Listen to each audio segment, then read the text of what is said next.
আমরা মনে করি না এখানে নোট অফ ডিসেন্ট দিয়ে সবাইকে ঐক্যমত্য হওয়ার জন্য কোনোটা চাপ প্রয়োগ করতে পারে। ঐক্যমত্য ঘোষণের কাজই হলো সবাইকে একসাথে নিয়ে চলা, সবাইকে নিয়েই ঐক্যমত্য ঘোষণা করা, নোট অফ ডিসেন্ট দিয়ে সব সময় নয়। পরবর্তী আলোচনা অংশ নেব, এই বিষয়টা বাকি থাকলো। সব বিষয়ে ঐক্যমত্য প্রতিষ্ঠা হবে এমন তো কেউ শপথ নেই নাই। আর গণতন্ত্রের ভাষা কি, যে সব বিষয়ে হয়তো আমরা ঐক্যমত পোষণ করতে পারবো না, দ্বিমত থাকবে, ভিন্ন মত থাকবে, সেই জন্যই তো সংগ্রাম করেছি আমরা জাতীয় ঐক্যমত্য কমিশনের বৈঠক থেকে কিছু সময়ের জন্য ওয়াকআউট করেছি। কারণ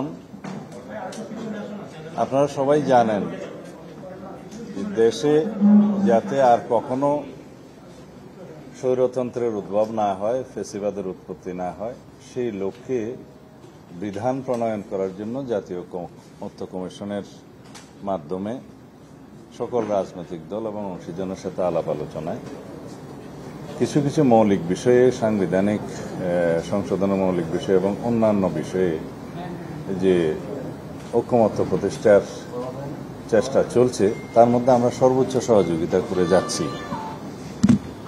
কিন্তু আমাদের অবস্থানটা আমি একটু পরিষ্কারভাবে বলি, আমাদেরই প্রস্তাব মতে যাতে কোনো ব্যক্তি 10 বছরের বেশি প্রধানমন্ত্রীর পদে বহাল না থাকেন, সে যত মেয়াদেই হোক বা যতবারই হোক, সেই প্রস্তাব আমরা দিয়েছি এবং সেটা গৃহীত হয়েছে।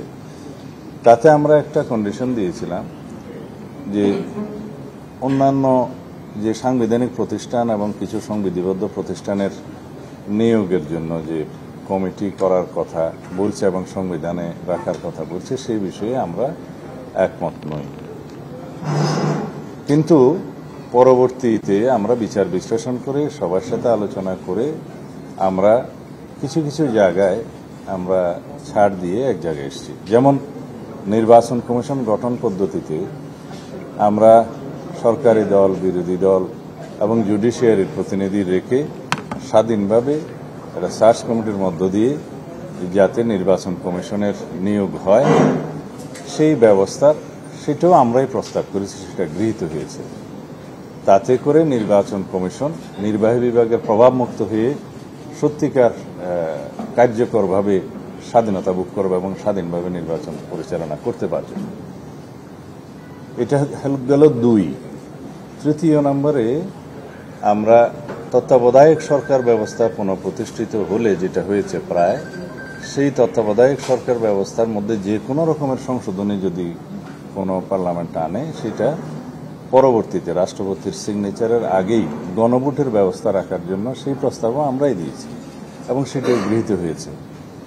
এটা মূলত এই 3টা পদক্ষেপের মধ্য দিয়ে রাষ্ট্রে পুনর্বার কোনো স্বৈরাচারের উদ্ভব হওয়ার পথটা বন্ধ হলো বলা যায়।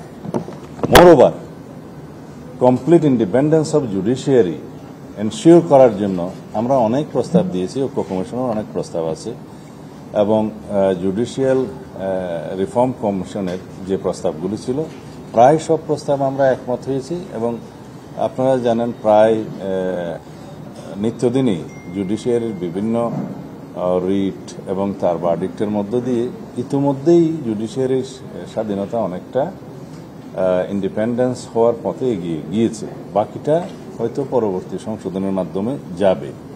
তো এই 4টা ব্যবস্থা যদি কার্যকর থাকে, তাহলে কোনোভাবেই রাষ্ট্রে সাংবিধানিকভাবে বা সংসদীয়ভাবে স্বৈরতন্ত্রের উৎপত্তি বা ব্যক্তিতান্ত্রিক স্বৈরতন্ত্রের উৎপত্তি আর হতে পারবে না।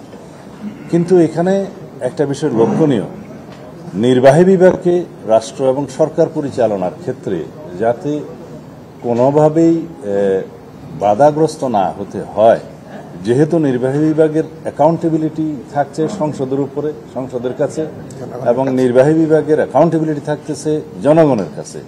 কিন্তু নির্বাহী বিভাগের যদি অথরিটি না থাকে বাট অ্যাকাউন্টেবিলিটি থাকে, রেসপন্সিবিলিটি থাকে, সেটা ঠিক হবে না।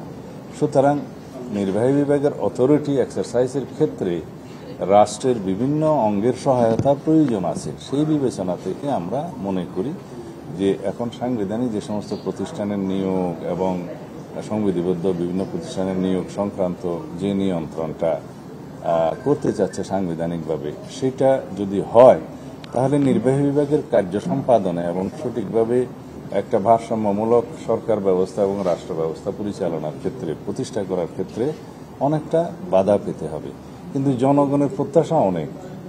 আমাদের নতুন পরিবর্তিত অবস্থায় জনপ্রত্যাশা এবং জন আকাঙ্ক্ষা পরিপূরণের জন্য আগামী দিনে নির্বাহী বিভাগের কাছে অনেক বেশি প্রত্যাশা, অনেক বেশি কার্যক্রম আশা করে।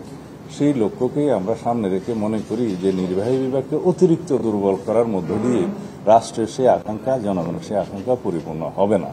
সুতরাং আমরা সেই বক্তব্যটা আগেও দিয়েছি, আজকে হয়তো আবার দেব। সেটার বিবেচনা আমরা মনে করি সেই আলোচনায় আমরা অংশগ্রহণ না করাই উত্তম। সঠিক মাত্রার কার্বন কম্বিনেশন বৃদ্ধি করে পাইপের ডাক্টিলিটি ও হেভি লোড নেয়ার ক্ষমতা। Falcon MS pipe.